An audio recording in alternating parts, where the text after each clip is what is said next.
Ladies and gentlemen, welcome back to another episode of Car Ride Reactions, the show where we want to know what's your favorite scary movie.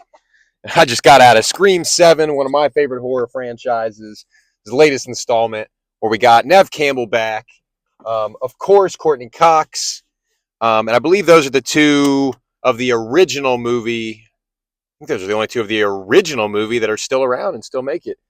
But that being said, let's get into it, y'all.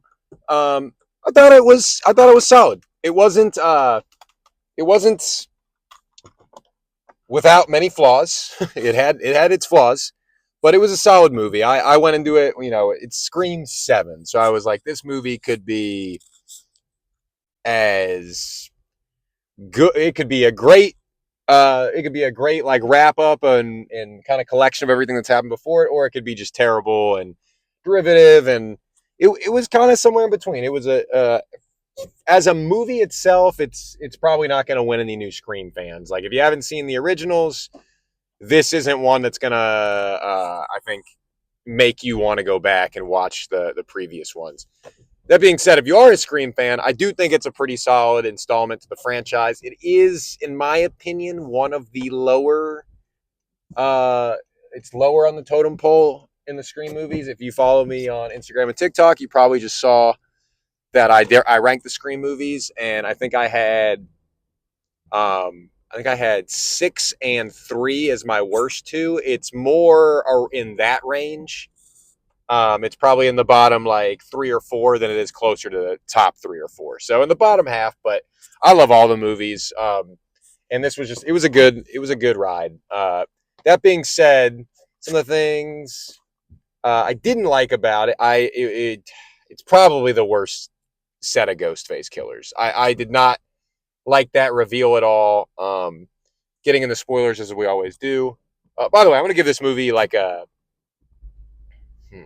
6.5, 7, somewhere in that range. Did its job. I enjoyed it. I was entertained. It could have been a lot better though. Yeah, I didn't love the Ghostface killer. I mean, getting the spoilers as we always do on this channel. I mean, the neighbor who's barely in the movie.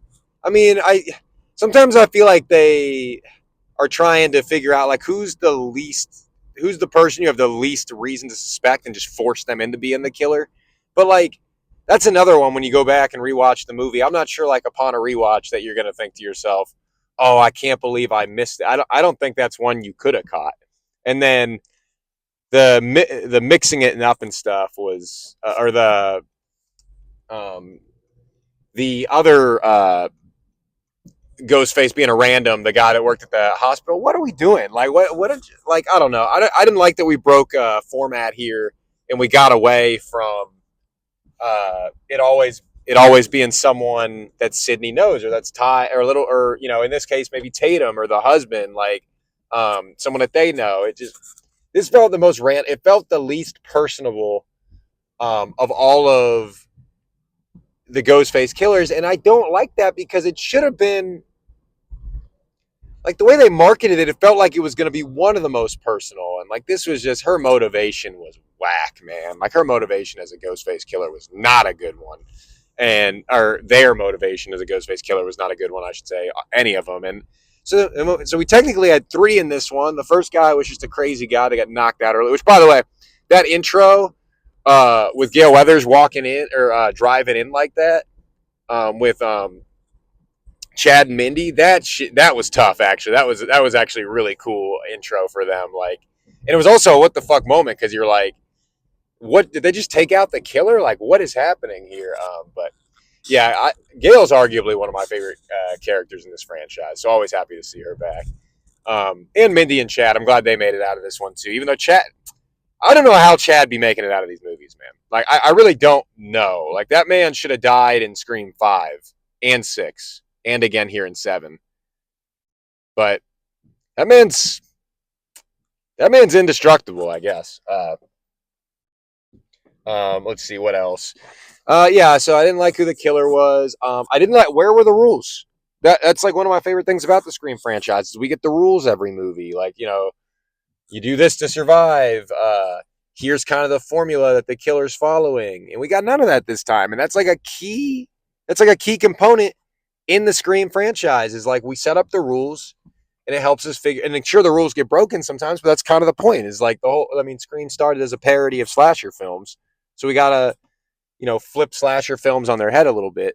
But this one, we really just I don't know. It was he just yeah that kind of bugged me, and this may be a weird complaint too, but like they did a good job of bringing the humor back, which I think some of the last couple Scream movies have missed out on, like the humor aspect, because they're supposed to be kind of funny. Don't get me wrong, they're gory and they're violent and they're whodunit mysteries, but they're supposed to be a little funny. And this one did bring that back, but man, some of the kills are like over the top, like violent. And I'm not sure we needed that. Which I also got. I'm gonna take a minute, like McKenna Grace's death, which I'm gonna take a minute to say I'm a fucking moron because I really thought that they were giving away in the trailers and stuff that McKenna Grace was the killer, and honestly, might have liked it more if she if she was in the actual killer. Like that, at least would have felt more personal to what was going on in the in the movie. And the reason I thought she was the killer was because she was wearing the blue flannel in the trailer, and I saw that like thing about how like in all of those movies, there's been a blue flannel, or all the Scream movies, the killer's worn blue flannel at one point, and I was like, there's no way they slipped up and did that again. But I think they were definitely fucking with us this time because they even put that in the trailer, and I couldn't have been more wrong. She was like the second or third person to die in this movie. Also, wasn't my favorite intro of all the Scream movies. Like if you've seen the Scream movies, you know that the intro scene is kind of iconic and it's kind of part of the formula. It's usually a famous actress, blonde, typically, that gets killed in the opening scene, and then it's usually like a slash or a cut that the Ghostface killer makes, and then they go, and then it cuts to like Scream or Scream 2, Scream 3, whatever the title is, and then you go to the next one. And then in Scream 6, we got that weird fake out where we got that kill, but then it didn't cut the Scream, and they waited like 5 more minutes because we followed the guy that wasn't the Ghostface killer, and then we got it. And this one was weird because it was like I love the Jimmy Tatro and the girl that's Ainsley and Landman. If you ever watched that show, like being the intro, like they kind of got to continue that um, formula. Even though it was weird that there was a guy there this time. I think typically it's just a girl by themselves.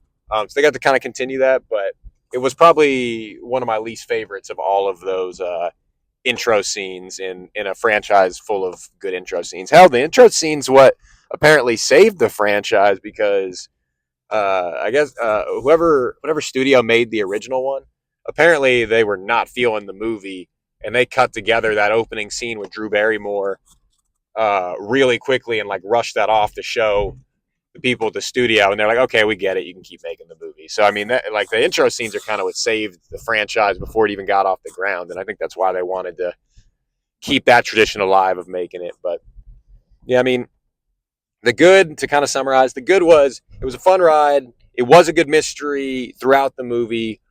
The answer wasn't that great of a question. It was a good continuation of the franchise. I would like to see more Screams. I think they're kind of getting. They're probably running out of runway with this. I mean, Nev Campbell's definitely close to done. They're proving that when she's not in the movies, they're not as good. Not that this one was, one of the better ones with her, but it's still better when she's there. They feel more like Scream movies when she's there. And then up the action and the budget and like the cinematography and all that stuff was as good as any of the movies, if not the best. But kind of the bad, like I said, probably the worst Ghostface killers if I were to rank them, which I did recently. Check out my TikTok and Instagram, like I said. And probably a little too over the top with the gore. Not the violence, but a little too over top with like the gore and the kills. Some of them were kind of funny, though. And then maybe just, like I said, the rule, like breaking kind of formula with the rules. I just really didn't love that they did that. But other than that, it was a good trip to the movie for me. I was at a fan event for this one, which is typically my theater, just the first showing of the week.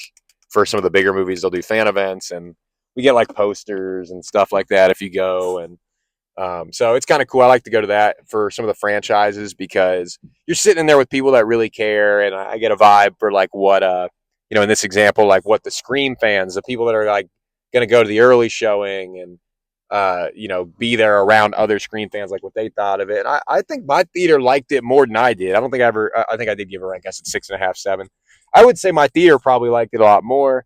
There was some genuine laughing and some ooh moments when Gail and Chad and them showed up. There was like actual applause. It was probably the hypest moment of the theater of my theater experience. So I don't know. I liked it. I mean, if you're a Scream fan, go check it out. If you're not, don't. I mean, it's really that simple.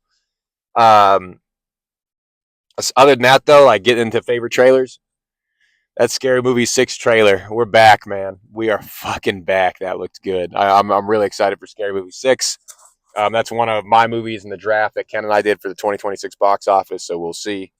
But yeah, let's see. I'm not sure what the next movie we'll be back for is. We'll definitely be doing Project Hail Mary in March. I'm sure there's something that I'll find my way to the theater to before then. But if not, see you guys then. Thanks for watching the channel as always. Like, subscribe, follow us on Instagram and TikTok at CarRideReactions, and we'll see you all in the next one. Later.